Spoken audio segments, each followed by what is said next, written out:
हिमाचल प्रदेश में हालिया प्राकृतिक आपदा से मची तबाही के बीच नेता प्रतिपक्ष जयराम ठाकुर ने प्रदेश सरकार और कांग्रेस नेताओं पर गंभीर आरोप लगाए हैं। उन्होंने कहा कि सरकार आपदा प्रबंधन में पूरी तरह से नाकाम रही है और अब आपदा में अवसर तलाशने का शर्मनाक खेल चल रहा है। शिमला में जारी बयान में नेता प्रतिपक्ष जयराम ठाकुर ने कहा कि उनके विधानसभा क्षेत्र में सड़कों के बंद होने के चलते स्थानीय लोग खुद अपने खर्च पर रास्ते खुलवा रहे हैं। जेसीबी और एलएनटी मशीनें दानी सज्जनों ने निःशुल्क दी है, जबकि डीजल का खर्च प्रभावित जनता खुद उठा रही है।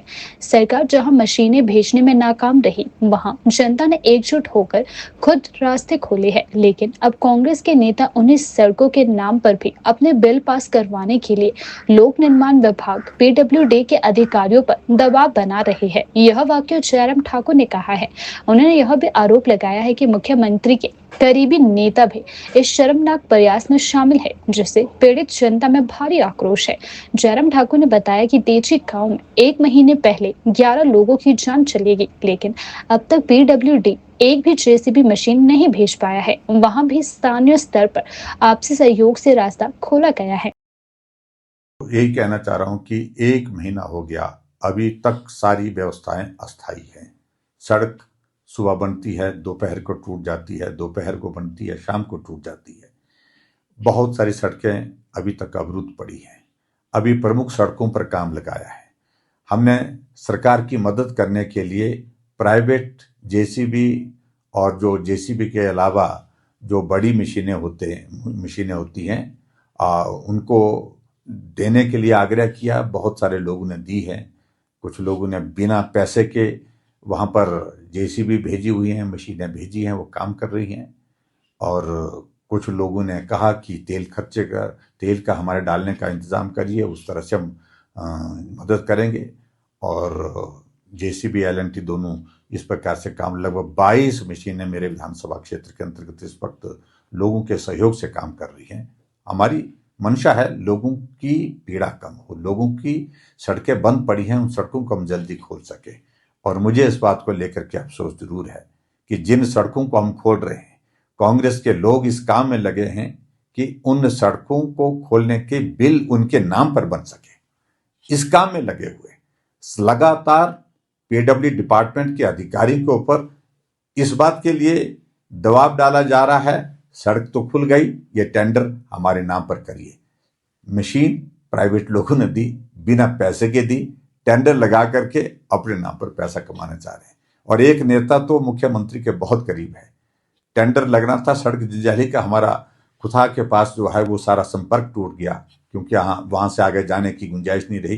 प्राइवेट व्यक्ति से निवेदन करके हम सब लोगों ने उसकी प्राइवेट लैंड से रास्ता निकाला सड़क को आगे पहुंचाने का। और वहां टेंडर लगना था, टेंडर मुझे ही दिया जाए, मेरे ही नाम होना चाहिए, इसके लिए दबाव डाल करके अभी तक वो टेंडर की प्रक्रिया पूरी नहीं हुई। ये कांग्रेस के नेताओं की हालत है हमारे सराज विधानसभा क्षेत्र के अंतर्गत। बहुत ही दुर्भाग्यपूर्ण है और ऐसे लोगों को शय और शरण दोनों चीजें सरकार की ओर से दी जा रही है। मैं आदरणीय प्रधानमंत्री जी का दिल से आभार व्यक्त करता हूं कि उन्होंने समय दिया। और विशेष तौर से अब की बार की ये जो हमारी भेंट थी, मुलाकात थी, ये स्पेसिफिक एक विषय पर थी जो हिमाचल प्रदेश में बारिश के कारण जान माल की क्षति हुई है।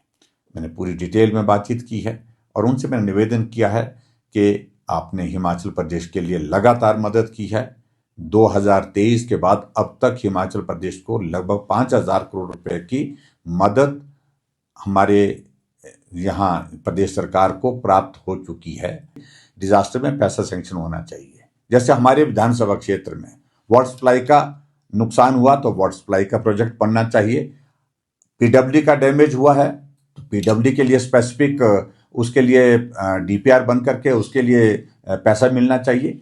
ये मेरा कहने का अभिप्राय था। जो इफेक्टेड एरिया है उसके लिए स्पेसिफिक प्रोजेक्ट बनना चाहिए और जहां स्टेट को पैसा मिलता है वो स्टेट को पैसा मिले, लेकिन पोर्शन उसका एक जरूर करना चाहिए ताकि वो पैसा उस प्रभावित इलाके में लगे और वहां अगर सड़कें डैमेज हुई है तो सड़कों को रिस्टोर कर सके, वाटर सप्लाई स्कीम डैमेज हुई है तो उनको रिस्टोर कर सके, चाहे वो हमारी पावर सप्लाई डैमेज हुई है तो पावर सप्लाई को हम रिस्टोर कर सके।